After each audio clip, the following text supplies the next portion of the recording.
فقد قال امیر المومنین علیہ السلام رحمہ اللہ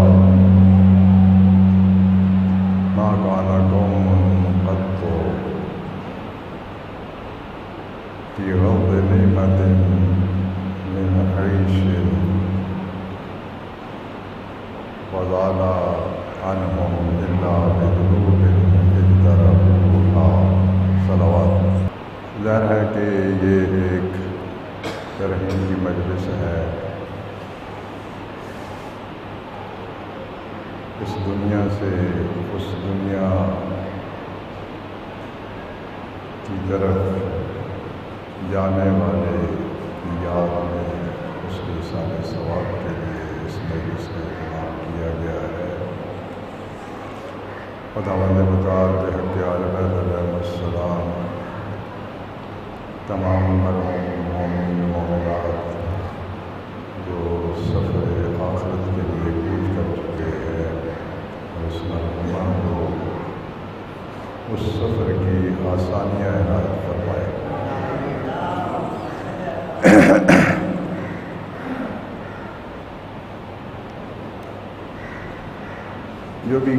جب بھی کبھی انسان سفر پہ جاتا ہے اور سفر ایسا ہو جس سفر سے وہ لوٹ کر اپنے گھر والوں سے ملے، اپنے دوستوں کے ساتھ بیٹھے، تو اس پہلی نشست میں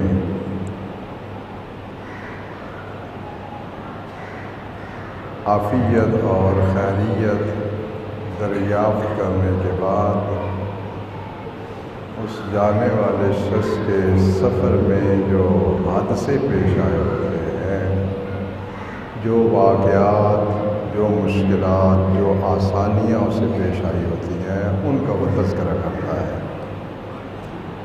یہ سفر سے لوٹنے والے ہر شخص کی عادت ہے۔ جو زیارات پہ جاتے ہیں، ظاہر ہے وہ بتاتے ہیں فلاں بارڈر پہ پہنچے، وہاں رویہ بہت اچھا تھا، فلاں بارڈر پہ پہنچے تو وہاں ان نے ہمارے جاتے ہی آفس بند کر دیا، ہمیں رات وہیں ٹھہرنا پڑا، وہاں انتظامات نہیں تھے۔ یہ ہر سفر کی روایت اسی طرح ہے کہ جب کوئی مسافر اپنے رشتہ داروں سے، اپنے دوستوں سے اس سفر کے بعد ملتا ہے تو وہ جتنی دیر گفتگو کرتا ہے اسی سفر کی روایات سناتا ہے۔ لیکن جس سفر کے لیے مجلس ترحیم، سوم کی مجلس، 40ویں کی مجلس کا اہتمام کیا جاتا ہے، اس سفر پہ جانے والا کبھی اپنے رشتہ داروں کو واپس آ کر نہیں ملتا تاکہ وہ روایات سفر سنائے کہ یہاں سے میں جب چلا تھا تو میں نے کیا دیکھا اور میں کن حالات سے دوچار رہا ہوں۔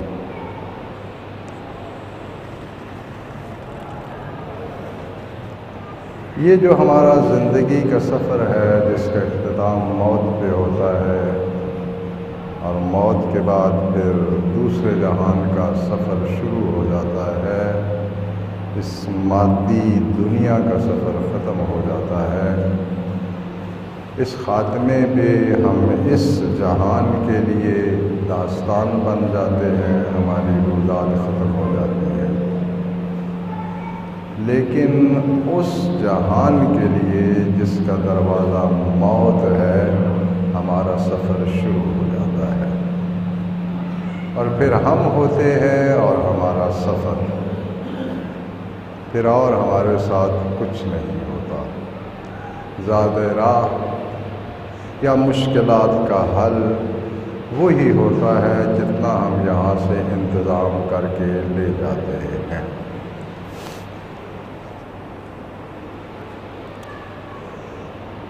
اس زندگی میں بھی اور اس زندگی میں بھی ہمارے اعمال کے اثرات ہمیں متاثر کرتے ہیں۔ ہمارے کام ہمیں متاثر کرتے ہیں۔ جس فیاض ذات نے ہمیں نعمتوں سے نوازا ہے، اگر وہ کسی انسان کی 60 سال سے زندگی بڑھ کر 60,000 سال ہو جائے، 60 لاکھ سال ہو جائے، 60 کروڑ سال ہو جائے، اس نے جو نعمتوں کا سلسلہ شروع کیا ہے وہ اس پوری مدت میں اس شخص کو نعمتوں سے نوازتا رہے جن نعمات کا اس نے آغاز کیا ہے، تو اس کے خزانے میں کمی نہیں آتی۔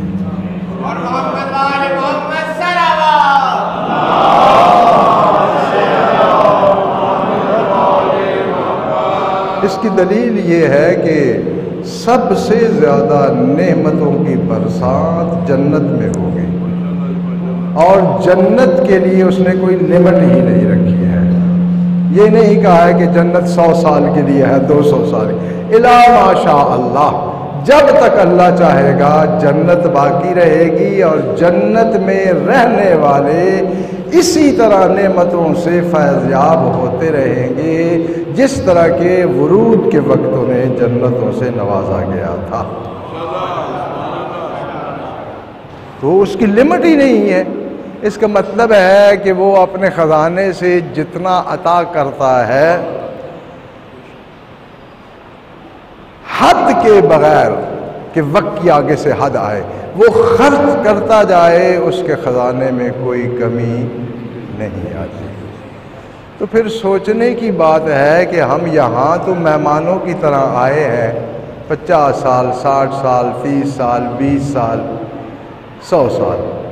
اب 100 سال کا تو جب بندہ ہو جاتا ہے، آگے چلا جاتا ہے، اخباروں کی زینت بن جاتا ہے، وہ تو خبر بن جاتی ہے۔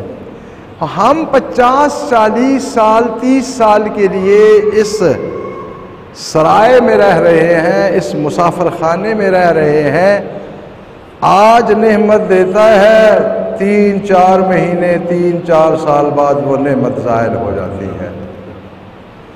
تو الیاذ باللہ، کیا اس کے خزانے میں، اکاؤنٹ میں کمی ہو گئی ہے؟ سوچنے کی بات ہے نا، کہ اس جہان میں جب نعمتیں دے گا تو پھر الالابد انہی نعمتوں نے رہنا ہے، اس میں کوئی کمی نہیں ہوگی۔ اور یہاں جب دیتا ہے، کسی کے پاس سال، کسی کے پاس 2 سال، کسی کے پاس 10 سال، اور کسی کے پاس یہ ہوتا ہے کہ باپ کی زندگی نعمتوں میں گزری ہے، جب اولاد کا وقت آیا ہے نعمتیں زائل ہو گئی ہیں۔ تو کیا الیاذ باللہ اس خرچ کرنے والے کے حساب اور کھاتے میں کوئی کمی آ گئی تھی کہ اس نے اب بچت شروع کر دی ہے؟ ہرگز ایسا نہیں ہے۔ اس لیے اس امیر المومنین علیہ السلام کے فرمان مبارک کو آج کی نشست کا آغاز قرار دیا ہے کہ ہمیں پتہ چل سکے کہ یہ نعمتیں زائل کیوں ہوتی ہیں، یہ نعمتوں کا زوال کہاں سے آتا ہے۔ امیر المومنین علیہ السلام نے میں نہیں کہہ رہا،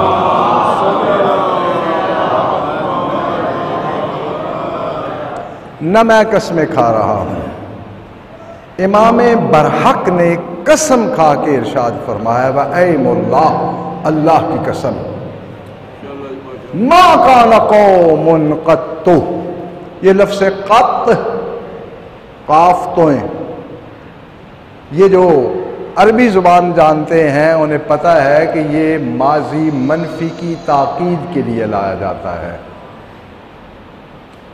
یعنی ایک مرتبہ آپ کہتے ہیں ایسا نہیں ہوا، یہ سادہ خبر ہے، لیکن جب ساتھ قطو لگے گا، ما کان قوم قط، یعنی آج تک ہرگز ایسا نہیں ہوا ہے کہ ایک قوم جو ہے وہ زندگی میں کسی نعمت کی فراوانی رکھتی ہو۔ الفاظ پہ غور فرمانا، ما کان قوم قط فی غض نعمت من عیش، کہ کوئی قوم اپنی زندگی میں، قوم کی بات ہو رہی ہے، پوری قوم کی، اپنی زندگی میں نعمت کی فراوانی رکھتی ہو، فزال عنہم، اور وہ فراوانی، وہ نعمت ان سے زائل ہو جائے، الا بذنوب اجترحوها، یہ نعمتوں کا زوال صرف گناہوں سے ہوتا ہے جن گناہوں کا وہ قوم ارتکاب کرتی ہے۔ پس دینے والے کی عطا میں کوئی کمی نہیں آتی، وہ لینے والے بگڑتے ہیں اور نعمت کو اپنے ہاتھ سے دے بیٹھتے ہیں۔ بہت سے ایسے کام ہیں، اللہ کی نعمت کی بے قدری کی جائے تو پھر بھی وہ نعمت واپس لے لیتا ہے، کہ جب اسے اس نعمت کی اہمیت کا علم ہی نہیں ہے تو پھر اسے نعمت دینی ہی نہیں چاہیے۔ اب ذرا غور فرمانا، یہ جو شکوے لے کے ہم پھرتے ہیں، ماشاءاللہ جی زندگی کا پہلا حصہ اللہ نے فراوانی سے رزق دیا تھا، جو ہی جوانی ڈھلی اب بچوں کو ضرورت ہے، اب رزق ملتا ہی نہیں ہے نا شکوے ہمارے؟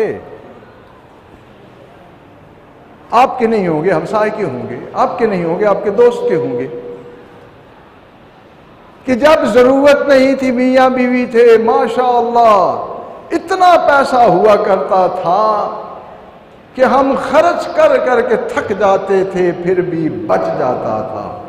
اب گھر میں 5 بچے ہیں، ان کا خرچہ پورا ہی نہیں ہوتا، کھانے والا زیادہ ہو گئے، کھانے والے اب جو ہے وہ رزق پورا ہی نہیں ہو رہا۔ صاحب مجھے نہ سنائیے، ہم سارے کے کان میں کچھ نہ کہیے، کسی کے مشورہ کرنے کی ضرورت نہیں ہے۔ امام المتقین فرما رہے ہیں کہ کسی قوم پہ جب وہ نعمت عطا کرتا ہے تو اس کے زوال کا سبب صرف اس قوم کے گناہ ہوتے ہیں۔ بس بیٹھ جائیں، اپنی زندگی کا دشمن کی زندگی کی طرح مطالعہ کریں کہ جب میرے پاس یہ نعمت تھی میں کیا کیا کرتا تھا، ان میں وہ کون سا کام تھا جس کی وجہ سے یہ نعمت مجھ سے زائل ہو گئی ہے۔ میں نہیں کہہ رہا، میری بات پہ کبھی اعتماد نہ کرنا، ویسے بھی لوگ مولویوں کی بات پہ اعتماد نہیں کرتے، کرنا بھی نہیں چاہیے۔ اسی کے آگے مولا نے فرمایا اور دلیل دی ہے، لِأَنَّ اللَّهَ لَيْسَ بِظَلَّامٍ لِلْعَبِيدِ، نعمت صرف گناہ سے زائل ہوتی ہے، کیوں؟ اس لیے کہ اللہ اپنے بندوں پر ظلم نہیں کرتا۔ کسی مستحق سے اس کی استحقاق والی چیز چھیننا یہ ظلم ہے، تو اللہ تو کسی پہ ظلم نہیں کرتا۔ پھر حضرت نے اس کا حل بتایا ہے، حکیموں کے نسخوں پہ عمل کرنے والوں، داناؤں کی نصیحتوں پہ عمل کرنے والوں، جو اس کائنات کے رموز کو جانتا ہے اور دنیا و آخرت کی ضروریات کا علم رکھتا ہے، جو لوح محفوظ کا عالم ہے، اس کے مشورے پہ عمل کر لو۔ جہاں غلطی کا امکان ہی نہیں ہے اس مشورے پہ عمل کر لو۔ حضرت نے پھر اس کا حل بتایا ہے، لو ان الناس حین تنزل بہم نقم وتزول عنہم النعم، لوگ اگر اس حالت میں جب ان پر آزمائشیں آ رہی ہوں نعمتیں نازل ہو رہی ہوں اور نعمتیں جا رہی ہوں، اس حالت میں اگر فَزِيُوا إِلَىٰ رَبِّهِمْ بِصِدْقٍ مِّن نِّيَّاتِهِمْ وَوَلَهٍ مِّن قُلُوبِهِمْ لَرَدَّ عَلَيْهِمْ كُلَّ شَارِدٍ وَأَسْلَلَهُمْ كُلَّ فَاسِدٍ۔ جب دیکھیں کہ اب نعمتیں جانا شروع ہو گئی ہیں اور سختیاں آنا شروع ہو گئی ہیں، تو اس کا ایک ہی علاج ہے، اگر لوگ اس حالت میں اپنی سچائی اور صدق نیت کے ساتھ اس کی بارگاہ میں پناہ لیں، اپنے رب کی بارگاہ میں پناہ لیں اور پورے ولولے اور شوق کے ساتھ وہ اس کی بارگاہ میں پناہ لیں، تو پھر وہ بے نیاز یہ کرتا ہے کہ ہر جانے والی نعمت کو واپس لوٹا دیتا ہے۔ مرض کی تشخیص ہو گئی اور مرض کا آسان سا علاج، لیکن یہ علاج فوری ہے۔ 10-20 سال کھلے کھانے کے بعد، دھکے کھانے کے بعد، ٹھوکرے کھانے کے بعد علاج پھر بھی یہی ہے، لیکن اتنا تیز نتیجہ نہیں دکھائے گا، چونکہ معالج نے یہ بتایا ہے کہ جب دیکھو نعمتیں جا رہی ہیں اور مشکلات آ رہی ہیں، اسی وقت اس کی بارگاہ میں صدق نیت کے ساتھ، دل کے ولولہ کے ساتھ جا کر پناہ لیں۔ ایسا کریں گے ہر گئی ہوئی نعمت واپس آ جائے گی۔ صرف نعمت واپس نہیں آئے گی، وَأَصْلَحَ لَهُمْ كُلَّ فَاسِدٍ، دیگر بھی جو آپ کے بگڑے ہوئے امور ہیں بے نیاز، ان کو بھی سیدھے راستے پہ لگا دے گا۔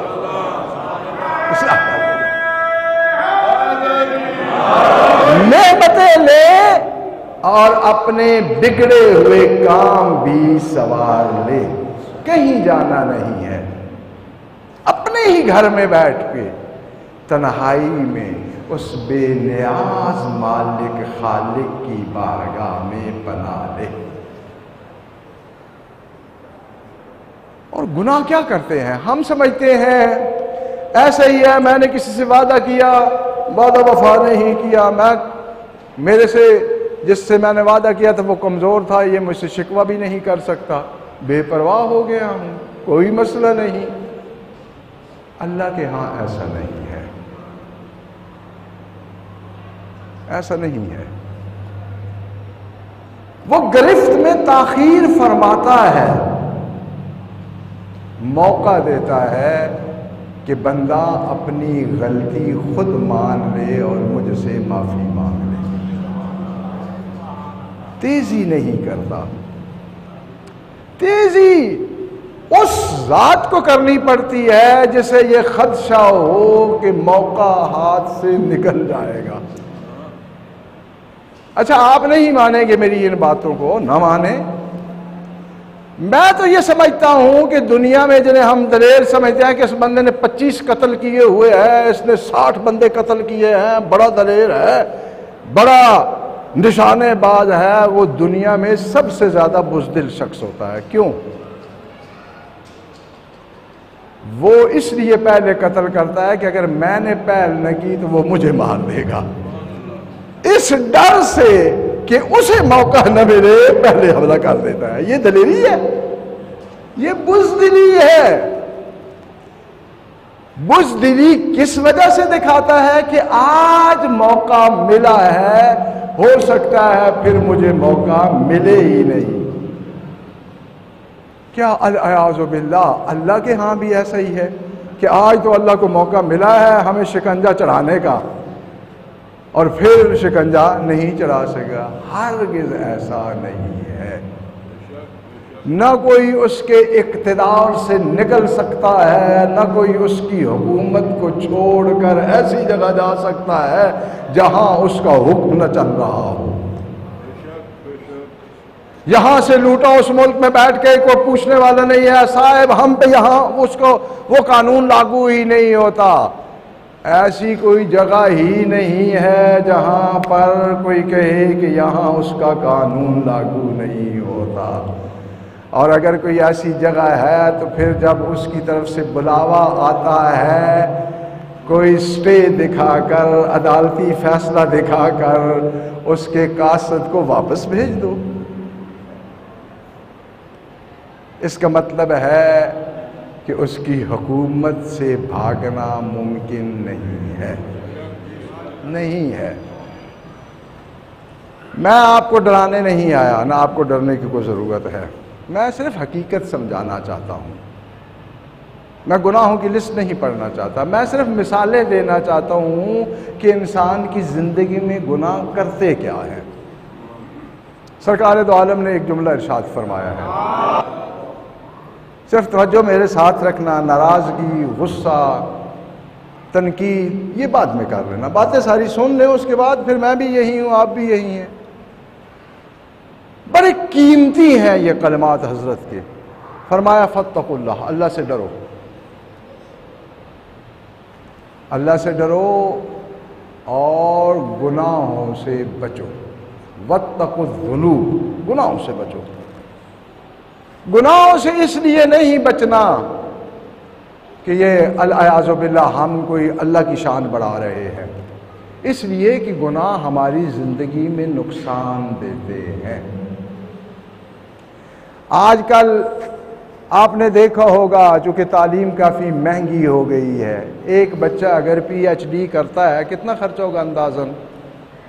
دقیق نہ بتائیں، کو اندازہ ہے کتنا خرچہ ہو جاتا ہے؟ ایک بچہ جو ہے وہ ڈاکٹر بنتا ہے، کو اندازہ ہے اس کا کتنا خرچہ ہو جاتا ہے؟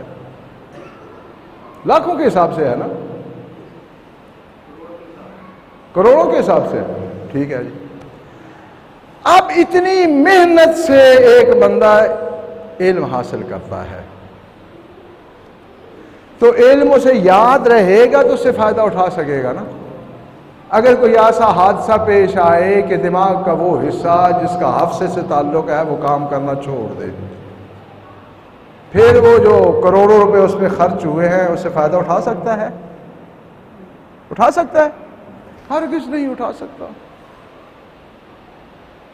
تو سرکار دو عالم نے فرمایا ہے کہ ان العبد لیذنب الذنب فینسیٰ بہ العلم الذی کان قد علمہ۔ ایک گناہ کا نقصان، ایک گناہ کا اثر کہ عبد خدا اللہ کا بندہ گناہ کرتا ہے، اس گناہ کی وجہ سے اسے وہ علم بھول جاتا ہے جو علم اس نے حاصل کیا تھا۔ ایک یہ ہے اس کا نقصان گناہ کا۔ یہ مجھے نہیں پتا کہ کون سا گناہ ہے، لیکن ایک گناہ کا اثر یہ ہے کہ جب وہ کرتا ہے، اس گناہ کا ارتکاب کرتا ہے، اس گناہ کا اثر یہ ہوتا ہے کہ جو محنت و مشقت سے اس نے علم حاصل کیا ہوتا ہے وہ علم سے بھول جاتا ہے۔ جو تختی محنت سے لکھی تھی وہ صاف ہو گئی۔ آپ کو تو یاد نہیں ہے، شاید کم ہوں وہ لوگ کہ پرائمری اسکولوں میں تختیاں ہوتی تھیں اور وہ تفریح میں گھر سے جو لکھ کے آئی ہوتی تھی ٹیچر کو چیک کرانی ہوتی تھی، پھر تفریح میں اسے دھونا ہوتا تھا، اس کے بعد املا پیریڈ ہوتا تھا، تفریح کے بعد املا مشکل الفاظ استاد بولتے تھے وہ لکھنی ہوتی تھی تختی پہ، پھر چیک ہوتی تھی، پھر انہیں دھو کے دوبارہ سے لکھنا ہوتا تھا۔ تو یہ ایک سسٹم تھا۔ تو بسا اوقات سیاہی اس پہ زیادہ پھیل جاتی تھی یا سیاہی جو ہے وہ زیادہ لگ گئی تو کوئی ہاتھ سے صاف کرتا تھا، کوئی کتاب سے صاف کرتا تھا، کوئی وہ ٹاٹ جس پہ بیٹھے ہوتے اس پہ صاف کرتا تھا، کوئی یہ کرتا تھا یار وہاں دھوپ ہے تھوڑا رکھ دو وہاں خشک ہو جائے گی، اب دھوپ پہ تختی رکھ کے آیا ابھی چیک کروانی ہے، اوپر سے بارش آ جائے وہ سب کچھ صاف، دھونے کی ضرورت ہی نہیں رہی۔ تو یہاں بھی یہی ہوتا ہے، گناہ کرتا ہے، وہ جو لکھی ہوئی تختی ہوتی ہے علم سے فل ہوتی ہے، گناہ کے اثر سے وہ تختی صاف ہو جاتی ہے۔ نمبر 2، 3 گناہوں کا حضرت ذکر کیا، کسی گناہ کا نام نہیں لیا، گناہوں کے 3 آثار بتائے ہیں۔ ان العبد لیذنب الذنب، بندہ گناہ کرتا ہے اور اس گناہ کی وجہ سے فیمنع من قیام اللیل، رات میں اللہ کی عبادت کرنے سے محروم ہو جاتا ہے۔ قیام اللیل معمولاً جو ہے وہ نماز شب کو بھی کہا جاتا ہے، یعنی گناہ کیا، اب چھٹی لینے کی ضرورت نہیں ہے نماز شب سے، خود بخود سرکاری چھٹی ہو گئی۔ چلو یہ تو دونوں چیزیں قابل برداشت ہیں، تیسری چیز اس سے بھی سخت ہے، ان العبد لیذنب الذنب فیحرم بہ من الرزق، بندہ ایک گناہ کرتا ہے، اس کا اثر یہ ہوتا ہے کہ اسے رزق سے محروم کر دیا جاتا ہے۔ اس کا بندے کو احساس ہوتا ہے، چونکہ رزق میں اور بھی کچھ شریک ہوتے ہیں، جب اس کو رزق سے محروم کیا جائے گا تو گھر میں بھی پھر کچھ آوازیں آنا شروع ہو جائیں گی۔ پس نعمتوں کا زوال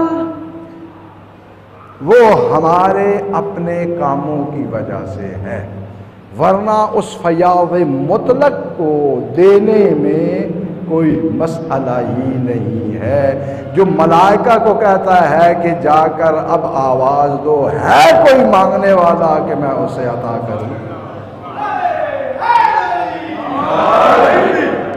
جو ملائکہ کے ذمہ لگاتا ہے کہ اب جا کے ندا دو، ہے کوئی میری بارگاہ میں گناہوں سے توبہ کرنے والا کہ میں اس کے گناہ معاف کروں، اسے کسی کی نعمت کو ختم کرنے سے کیا حاصل ہوگا؟ اور ایک غلطی جو ہم بڑی آسانی سے کرتے ہیں وہ یہ ہے، اس غلطی کو ذرا سن لیں، یہ بڑی سننے والی غلطی ہے تاکہ ہم بچ سکیں۔ سرکار دو عالم صلوات اللہ علیہ بہت قیمتی یہ باتیں ہیں، یہ زندگی کی اصول ہیں۔ حضرت نے فرمایا کہ خالق کائنات فرماتا ہے کہ انی وضعت خمسۃ فی خمسۃ والناس یطلبونہا فی خمسۃ فلا یجدونہا، میں نے 5 چیزوں کو 5 چیزوں میں رکھا ہے اور لوگ کہیں اور 5 مقامات سے اسے تلاش کرتے ہیں ان کو، لہذا ان تک پہنچ نہیں سکتے۔ ایڈریس ہی غلط ہے، ایڈریس ہی غلط۔ اب جتنی زیادہ جفاکشی کرتے جائیں کیا اس حقیقت تک پہنچ سکیں گے؟ ایک بندے نے جانا ہے اسلام آباد، جو اسلام کے نام پہ آباد ہوا تھا، اور وہ نکلتا ہے فیروز پورہ روڈ پہ اور گاڑی بھی دوڑاتا ہے 200 کلومیٹر فی گھنٹے کے اعتبار سے، کتنی دیر میں اسلام آباد پہنچ جائے گا؟ پہنچ جائے گا۔ بھائی آپ کی سمت ہی درست نہیں ہے، اسلام آباد اگر جانا تھا تو آپ مہربانی کر کے جی ٹی روڈ پہ جاتے، وہ بھی جو اس طرف جا رہی ہے جی ٹی روڈ اس پہ نہیں، دہلی چلے جائیں گے، دلی پہنچ جائیں گے۔ تو ایڈریس تو صحیح ہونا چاہیے، راستہ تو صحیح ہونا چاہیے، سمت تو صحیح ہونی چاہیے۔ لو جی یہ خود مجھ سے بھی غلطی ہوئی ہے، وہ ایسی لگا ہوا تھا تو اس پر جو بٹن ہوتا ہے، اب مجھے انگلش اتنی آتی نہیں ہے کہ غلطی ہو تو معاف کر دینا، تو اس پہ جو لکھا تھا گرمی کا بھی بٹن تھا کہ گرم ہوا دے گا، تو 3-4 سال پہلے بڑی سخت سردی تھی اور وہاں میں چونکہ گھر میرا اکیلا ہے، ادھر ادھر کوئی روکنے والا نہیں، تقسیم نہیں ہوتی، اس کا بڑی یلغار تھی تو رات بھر جاگنا پڑتا تھا سردی کی وجہ سے، تو وہ دیکھا اس کے لکھا ہوا ہے گرم کرنے والا بھی، اس پہ ایک وہ آپشن ہے، تو میں نے میکینک سے پوچھا جی کہ یہ اس میں بھی ہوتا ہے، چونکہ ایک دفعہ سوریا ہم تھے تو وہاں وہ غلطی سے وہ بٹن دب گیا تو گرمیاں تھیں تو گرم ہوا ہونا شروع ہوگی. میں سمجھا کہ اس میں اس قسم کا کوئی ہے چونکہ بٹن جو لگا ہوا ہے. تو بڑی مشکل سے مکانک صاحب کو بلایا اور کہا کہ جی یہ اس میں ہے تو اس کا وہ کر دیں تاکہ زیادہ سردی ہو تو بندہ 5-10 منٹ سے اسٹارٹ کر لے. تو انہوں نے اس کو دیکھا, انہوں نے کہا جی محسوس تو ہوتا ہے کہ اس میں ہے. انہوں نے ایسے آن کیا, کوئی بات نہیں. سردیوں میں اس نے ٹھنڈی ہوا دینا شروع کر دی. میں نے کہا جی یہ تو ٹھنڈی دے رہا ہے. انہوں نے اچھا جی اندر مشین دیکھتے ہیں. انہوں نے کہا جی اس میں وہ پرزہ ہی نہیں لگا ہوا جو گرمی کے لیے استعمال ہوتا ہے. یہ تو غلط تھی نا. اسے آن کیا تو وہ مزید ٹھنڈ بڑھنے لگی چونکہ وہ تو ٹھنڈی ہوا دے سکتا تھا. خدا را زندگی میں ان 5 چیزوں تک پہنچنے کے لیے جو صحیح راستہ ہے اسے سن لیں. نہیں جانا چاہتے آپ نہ چلے. فرمایا کہ وضعت العلم فی الجوع والجوع والناس یطلبونہ بالشبعۃ والراحہ فلا یجدونہ. میں نے علم رکھا ہے بھوک میں اور مشقت میں. یعنی علم حاصل کرنا چاہتے ہو تو بھوک اور مشقت کے ساتھ حاصل کر سکتے ہو, اور لوگ علم کو چاہتے ہیں آسائش اور پرخوری کے ساتھ, لہذا علم تک نہیں پہنچ سکتے. ہو گیا. اور یہ میری بات نہیں ہے, تجربہ کریں. جہاں بھوک اور مشقت ہوتی ہے وہاں سے لوگ پڑھ کر راحت اور پرخوری کے ماحول میں جاتے ہیں. جہاں پہلے سے عیاشی ہے, جہاں پہلے سے راحت ہے, وہاں بچے پڑھنے کے نزدیک تک نہیں جاتے, وہاں سندیں خریدی جاتی ہیں. وہاں پڑھنے والا ماحول نہیں ہوتا. بس اس نے علم رکھا ہے جس نے اس کائنات کو بنایا ہے مشقت اور بھوک میں, اور ہم طلب کر رہے ہیں پیٹ بھر کے آسائش میں. نہیں ملے گا کیونکہ ہمارا راستہ ہی غلط ہے. وَوَضَعْتُ الْغِنَىٰ فِي الْقَنَاعَةِ وَالنَّاسُ يَطْلُبُونَهُ فی کثرت المال. بے نیازی, میں نے بے نیازی رکھی ہے قناعت میں, یعنی جتنا آپ کے پاس ہے اسی پر قانے صابر شاکر رہے. تھوڑے یا زیادہ کا مسئلہ نہیں ہے, جو ہے اس پہ قناعت کریں, کافی ہے جی الحمدللہ, برکت ہے. اور لوگ بے نیازی کو مال کی فراوانی میں تلاش کرتے ہیں. فلا یجدونہ, کبھی نہیں پہنچ سکیں گے غنا تک. اچھا یہ دنیا کی خاصیت ہے, مال دنیا کی خاصیت ہے جو ائمہ اہل بیت علیہ السلام نے فرمائی ہے کہ دنیا جو ہے نا یہ سمندر کے پانی کی طرح ہے. ہمیں تو تجربہ نہیں ہے, معصوم نے خود فرمایا ہے کہ دنیا سمندر کے پانی کی طرح ہے.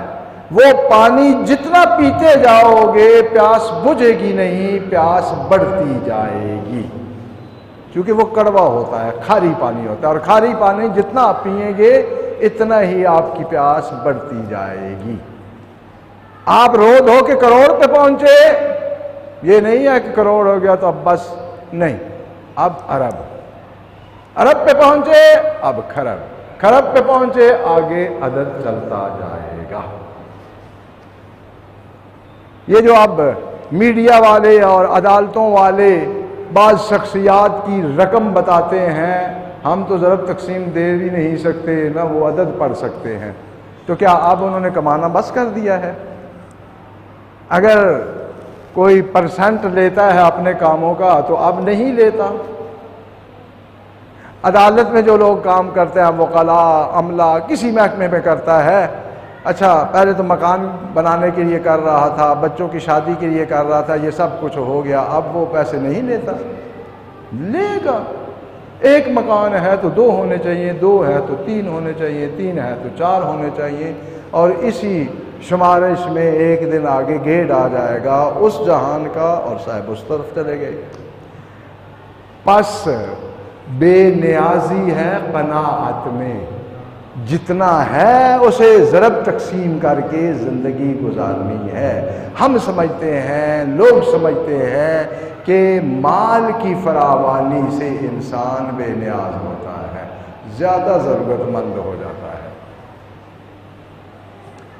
اگلا کام آپ نے بھی دیکھا ہوگا، میں نے بھی دیکھا ہے، میرے گھر بھی ہوتا ہے، آپ کے بھی گھر ہوتا ہے، عزت۔ اور مجھے اب عزت لفظ سے بھی بسا اوقات جو ہے نا وہ نفرت سی ہونے لگتی ہے، چونکہ مجھے انٹرویوز سننے اور پڑھنے کا شوق ہے اور کسی چیز کا مجھے شوق نہیں۔ تو اتفاقاً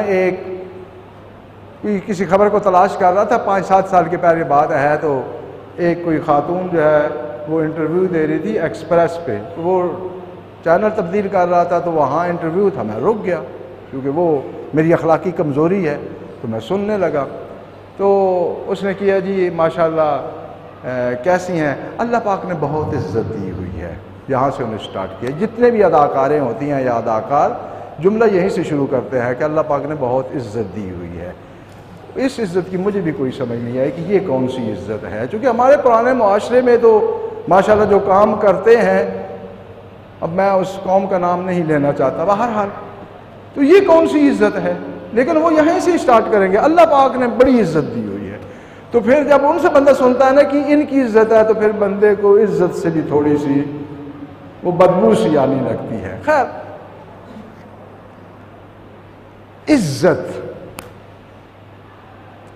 عزت کہاں سے ملتی ہے اور ہم کہاں سے تلاش کرتے ہیں؟ فرمایا وضاعت العزہ فی خدمتی والناس یطلبونہ فی خدمت السلطان فلا یجدونہ۔ میں نے عزت کو رکھا ہے اپنی خدمت میں کہ جو میری خدمت کرے گا میں اسے عزت دوں گا، وہ عزت دار ہوگا جو میری خدمت کرے گا۔ اور سارے کے سارے لوگ بھاگ رہے ہیں بادشاہ کی خدمت میں، وہ سمجھتے ہیں کہ جو بادشاہ کی خدمت کرے گا اس سے عزت ملے گی۔ یہاں تصویر، وہاں تصویر، اس شخصیت سے ملاقات ہو رہی ہے تصویر، او بھائی وہ خود عزت کا بھوکا ہے، آپ کو عزت کیا دے گا؟ بھائی وہ سارا تردد تو عزت کے لیے کر رہا ہے نا۔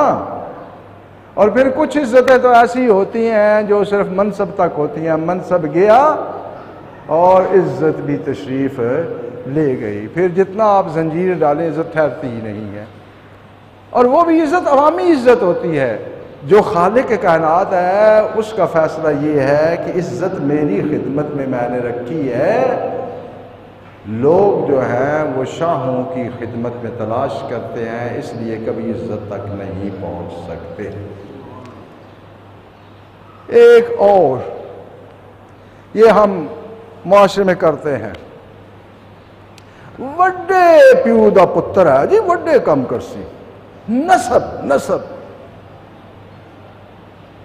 فرمایا کہ وضاعت الفخر فی التقوی والناس یطلبونہ بالانصاب فلا یجدونہ۔ میں نے فخر رکھا ہے تقوی میں، تقوی ہوگا تو وہاں فخر ملے گا، اور لوگ اپنے نسب اور باپ دادا پہ فخر تلاش کرتے ہیں، کبھی بھی نہیں پہنچ سکتے۔ اور ایک آخری بات جو کہہ رہا ہوں تھوڑی سی سخت ہے، گھبرانا نہیں ہے، لیکن حقیقت یہی ہے۔ آپ نے سنا ہوگا، خیر میں تو کم ہی سنتا ہوں، آپ نے تو بہت سنا ہوگا۔ آپ کسی کو کہیں نا کہ جناب ماشاءاللہ آپ کی زندگی جو ہے نا وہ بڑی اچھی گزر رہی ہے، کہیں تو کہیں گے الحمدللہ، اکثریت یہی کہتی ہے جناب آپ کو کیا پتہ ہے، میری زندگی میں تو راحت سکون ہے ہی نہیں۔ سنا ہے ہوا نا، ہر بندے کی زندگی میں ہر چیز ہے، راحت سکون نہیں ہے۔ اور واقعاً صحیح فرماتے ہیں کہ راحت اور سکون نہیں ہے، نہیں اس لیے کہ جو وہ سوچ رہے ہیں ایسا نہیں ہے، نہیں ایسا نہیں ہے۔ چاہتے ہو راحت، چاہتے ہو سکون، تو پھر جس نے راحت و سکون پیدا کی ہے اس سے تو پوچھ لیں کہ یہ ہوتی کہاں ہے، یہ کس مارکیٹ میں بکتی ہے، اس کی جگہ کون سی ہے؟ فرمایا وَوَضَعْتُ الرَّاحَةَ فِي الْجَنَّةِ وَالنَّاسُ يَطْلُبُونَهُ فِي الدُّنْيَا فَلَا يَجِدُونَهُ۔ میں نے آسائش، راحت، سکون یہ رکھی ہے جنت میں، اور لوگ اسے دنیا میں تلاش کر رہے ہیں، ہرگز نہیں پا سکتے۔ راحت چاہیے، سکون چاہیے، تو پھر جنت کا انتظار کیجئے۔ یہاں اس دنیا میں اس نے راحت و سکون رکھا ہی نہیں ہے۔ جو چیز یہاں پر پائی ہی نہیں جاتی آپ کو کیسے ملے گی، مجھے کیسے ملے گی؟ بھائی اس زندگی میں ہم آئے ہیں، قرآن کی صریح نص ہے کہ ہم نے آزمائش کے لیے انسان کو یہاں بھیجا ہے۔ آزمائشوں میں راحتیں ہوتی ہیں، سکون ہوتا ہے، کبھی بھی نہیں ہوتا۔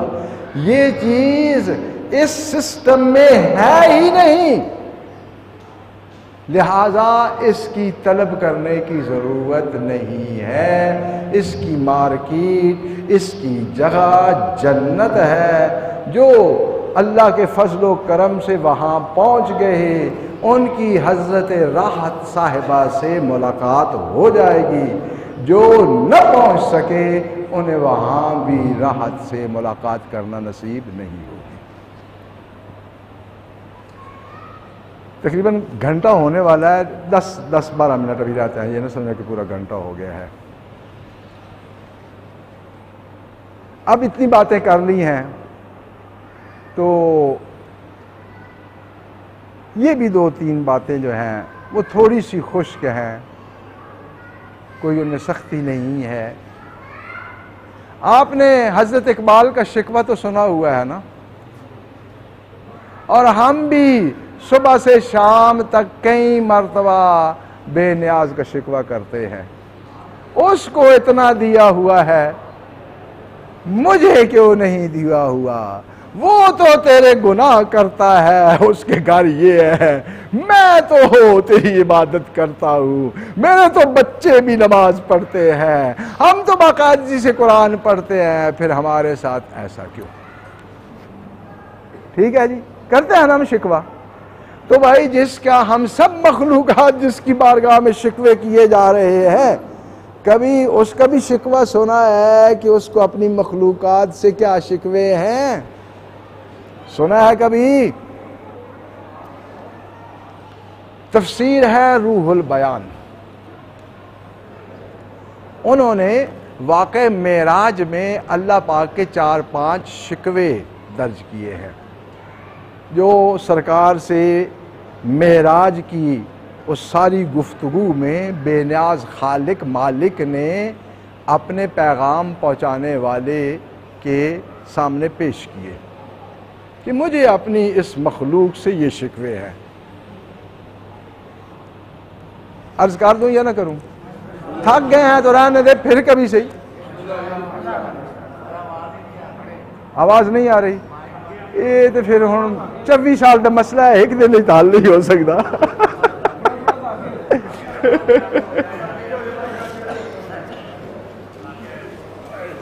باہر یہ بہت قیمتی باتیں ہیں جو اب عرض کر رہا ہوں، اور میں اکثر ان چیزوں کو اپنے لیے دہراتا رہتا ہوں، یہ جو چیز عرض کر رہا ہوں۔ اللہ پاک کے اپنی مخلوق سے شکوے، سب سے پہلا شکوہ جو حق تعالی نے اپنے نبی مکرم سے بیان فرمایا اپنی مخلوق کا، وہ یہ ہے انی لم اکلفہم عمل الغد وہم یطلبون منی رزق الغد، میں اللہ ہوتے ہوئے، میں اتنی طاقت و اقتدار رکھتے ہوئے بھی اپنی مخلوق سے کل کا عمل نہیں مانگتا، لیکن یہ لوگ مجھ سے کل کا رزق مانگتے ہیں۔ بات سمجھ آئی؟ اب آپ نے نماز ظہران پڑھ لیا نا، کسی پاگل کے پاس تو جائیں گے آپ کو کوئی اور جواب دے گا، لیکن شریعت سے پوچھیں کہ آپ پر نماز مغرب واجب نہیں ہے، اسی کو اس کا وقت ہی نہیں ہوا ہے، مغرب کا وقت ہوگا تو وجوب آئے گا۔ اب آپ پہ کل کا روزہ واجب نہیں ہے، مغربین کی نماز واجب نہیں ہے، پس جو اب ہے اسی کے متعلق وہ حکم دیتا ہے، کل کی بات ہی نہیں کرتا۔ انی لم اکلفہم عمل الغد، میں ان کو کل کے عمل کی تکلیف نہیں دیتا۔ وَهُمْ يَطْلُبُونَ مِنِّي رِزْقَ الْغَدْ، اور میری مخلوق مجھ سے کل کا رزق مانگتی ہے۔ آج کا کھانا پکا ہوا گھر پڑا ہے، سالن بنایا ہے، شام کو وہی کھانا ہے، اور کل کا مانگ رہے ہیں۔ ہو گیا کام؟ شکوہ ہے نا، بجا شکوہ ہے نا۔ بھائی آپ کو رزق چاہیے، جب آپ کا آج کا انتظام ہو گیا ہے تو کل کبھی وہی کرے گا جس کا آج جس نے کیا ہے۔ وہ مجھے ایک بات یاد آ گئی ہے، بڑی دلچسپ بات ہے، کہ کوئی بڑا عارف تھا، یعنی جو اچھا مذہب کی طرف متوجہ تھا، عبادات کا پابند تھا، حج پہ جانے لگا تو اب بچوں کو، چونکہ اس زمانے میں سفر 2-3 سال کا ہوا کرتا تھا حج کا، تو بچے سب اکٹھے ہیں، اب وہ ایک ایک کے متعلق وصیت نصیحت کر رہا ہے کہ میں جا رہا ہوں، اتنا عرصہ لگ جائے گا، اس بچے کا خیال رکھنا، اس بچے کو یہ لے دینا، اس کی تعلیم کا خیال رکھنا، اس کا وہ یہ سب کر بیٹھا۔ تو اس کی ایک 5 سالہ بچی تھی، جب وہ ساری وصیت نصیحت آمدن کو اس طرح خرچ کرنا، اس مکان کا یہ کرنا، اس زمین پہ یہ ہونا، یہ بیچ دینا، یہ کر لینا، مصیبت پڑے تو یہ بیچ دینا، سارا پروگرام دے دیا۔ تو وہ 5 سالہ بچی جو ہے نا، وہ اس کے پاس آئی، اس نے کہا بابا جان آپ بے فکری سے حج پہ تشریف لے جائیں، ان چیزوں کی فکر چھوڑیں۔ اس نے کہا بیٹا ابھی آپ چھوٹی ہے نا، ان مسائل کو سمجھتی نہیں ہے، ان کو کرنا پڑتا ہے۔ تو بچی نے ایک جواب دیا کہ اس کا سارا عرفان، ساری معرفت وہ زمین بوس ہو گئی۔ اس نے کہا ابا جی آپ حج پہ جا رہے ہیں، کیا ہمارا اللہ نہیں ہے اور آپ کا ہے؟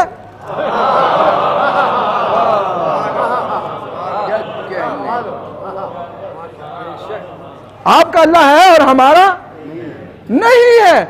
وہی اللہ ہمارا بھی ہے رازق، وہی اللہ آپ کا بھی رازق ہے، آپ کا انتظام کر سکتا ہے، ہمارا نہیں کر سکتا۔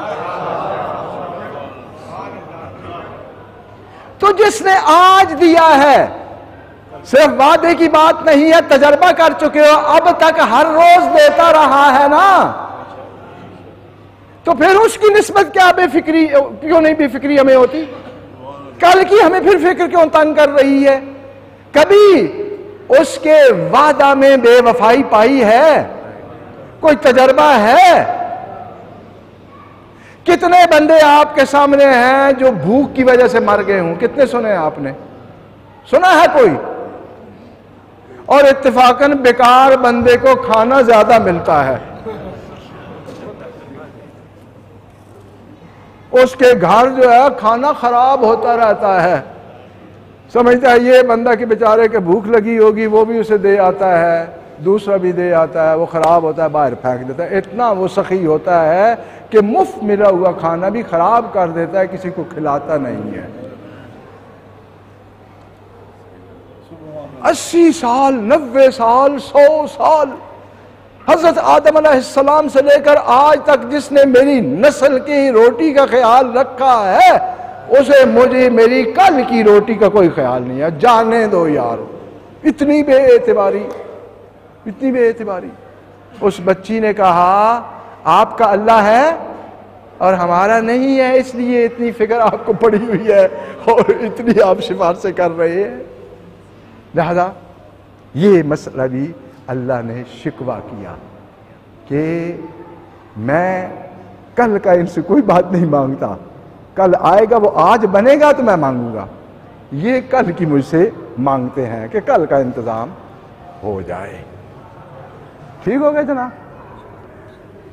اب دوسرا شکوہ حضرت حق نے جو کیا ہے وہ بھی بڑا عجیب شکوہ ہے. فرمایا کہ انی لم ارفع ارزاقہم الی غیری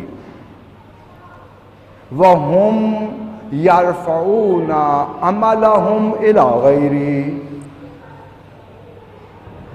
میں اللہ ہوتے ہوئے، اتنا اقتدار رکھتے ہوئے، میں نے کبھی بھی ان کے رزق دوسروں کے ہاتھ میں نہیں دیے. میں رزق انہیں ڈائریکٹ دیتا ہوں، کسی اور کے ان کا رزق سپورٹ نہیں کیا ہے. لیکن جب یہ میرے لیے عمل کرتے ہیں وہ اوروں کے سپورٹ کر دیتے ہیں. عمل میرا ہوتا ہے، کرتے اوروں کے لیے ہے. تکلیف دہ کام ہے نا کہ وہ رزق ہمیں خود دیتا ہے، ہم نیکیاں بھی اس کے غیر کے لیے کرتے ہیں، اس کی مخلوق کے لیے کرتے ہیں. یاکلون رزقی ولا ویشکرون غیری. رزق میرا کھاتے ہیں اور شکریہ میرے غیر کا ادا کرتے ہیں. رزق میرا کھاتے ہیں اور شکریہ میرے غیر کا ادا کرتے ہیں. یخونون معی ویصالحون خلقی، غیرین خلقی، مجھ سے خیانت کرتے ہیں اور میری مخلوق سے بنا کے رکھتے ہیں. تو خالق سے بنا کے رکھنی چاہیے نا. مجھ سے خیانت کرتے ہیں وَيُصَالِحُونَ خَلْقِي، اور میری مخلوق سے بنا کے رکھتے ہیں، حالات خراب نہیں کرتے. اور فرمایا کہ ان العزت لی وانا المعز، عزت صرف میرے لیے ہے اور میں ہی عزت دینے والا ہوں، لیکن یہ عزت بھی میرے غیر سے طلب کرتے ہیں. اور افسوسناک شکوہ، بات ختم. افسوسناک شکوہ. فرمایا میرے محبوب شکوہ تو یہ ہے کہ خلقت النار لکل کافر وهم یجتہدون ان یوقعوا انفسهم فیہا. جملے کو سمجھنے کی کوشش کرنا. فرمایا کہ میں نے تو یہ آگ خلق کی تھی ہر کافر کے لیے، میں نے تو یہ آگ کافروں کے لیے خلق کی تھی، لیکن یہ ساری کوشش کرتے ہیں کہ اپنے آپ کو اس آگ میں پھینک دے. وَهُمْ يَجْتَهِدُونَ، یہ کوشش کرتے ہیں کہ يُوقِعُوا أَنفُسَهُمْ فِيهَا.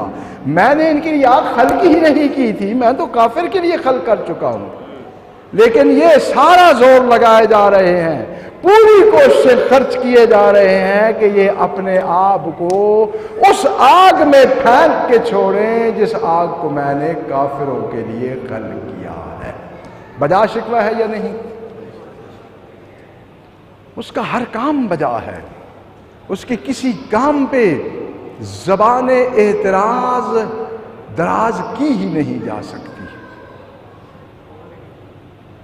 لیکن یہ شکوے انتہائی اہمیت والے ہیں. زندگیوں میں صرف سوچ کی تبدیلی نہ لائیں، اپنی زندگی میں عمل کی تبدیلی لائیں۔ محنت کے بغیر کچھ نہیں ملتا بلا شک و شبہ، لیکن محنت کرنے کے باوجود بھی کچھ نہیں ملتا بہت سے موارد میں، اس لیے کہ جس کا اقتدار ہے نا وہ اپنی طاقت اور حکومت دکھاتا ہے کہ تیری محنت کام کرنے والی نہیں ہے، جب تک میں اس محنت کو اثر نہیں دوں گا کوئی اثر نہیں نکلے گا۔ دوائی کھانا میرا کام ہے، لیکن اس دوائی کو اثر دینا اس کا کام ہے، وہ میرا نہیں ہے۔ محنت کرنا میرا کام ہے، نتیجہ میرا کام نہیں ہے۔ وہ ہمارے مشہور و معروف جو ہیں محمد بخش صاحب، ان کا بڑا اچھا ایک شعر ہے پنجابی میں کہ مالی دا کم پانی لاؤنا مشکاں بھر بھر لاوے تے مالک دا کم پھل پھل لاؤنا لاوے یا نہ، کیونکہ وہ اس کی مرضی ہے، وہ ہماری نہیں۔ ہماری صرف تکلیف ہے کہ ہم محنت کریں، اور محنت بھی اس سلیقے سے کریں کہ جس سلیقے کی، جس طریقے کی، جس روش کی، جس راستے کی بے نیاز مالک خالق نے ہمیں اجازت دی ہے۔ اگر اس کے ہٹ کے کر رہے ہیں تو پھر یہ تو محنت کرنا بھی فضول ہے، اور اس محنت کا نتیجہ نکل آئے تب بھی وہ فضول ہے۔ بات ہو رہی تھی کہ سفر پہ جانے والا جو ہے وہ خود ہی اپنے ساتھ پیش آنے والے واقعات کو بیان کر سکتا ہے، لیکن دنیا میں بہت سے ایسے سفر کرنے والے بھی ہوئے ہیں جنہیں روداد سفر کا بھی علم ہوتا ہے، نہ ان کو بلکہ ان کے متعلقین کو، ان کے رشتہ داروں کو بھی علم ہوتا ہے کہ اس سفر کا انجام کیا ہونا ہے، یا اس سفر میں مشکلات کون سی ہیں۔ ان عظیم شخصیات میں سے جس کے سفر کا انجام اور سفر کی روداد بچپن سے ہر رشتہ دار کو معلوم تھی، ایک حضرت سید الشہداء صلوات اللہ علیہ کی ذات گرامی ہے۔ یہ جو حضرت نے سفر کیا نا مدینے سے، اس سفر کی پوری روداد بنی ہاشم کے بچے بچے کے علم میں تھی۔ میں نہیں کہہ رہا، ابن عباس کا قول ہے کہ بنی ہاشم کا بچہ بچہ جانتا تھا کہ اس سفر میں کیا ہونا ہے۔ جب اعلان سفر فرمایا نواسۂ رسول نے،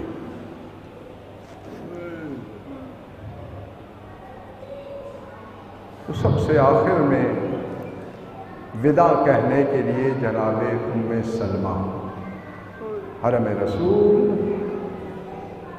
اہل بیت علیہ السلام کی وفادار محبت کرنے والی یہ عظیم خاتون،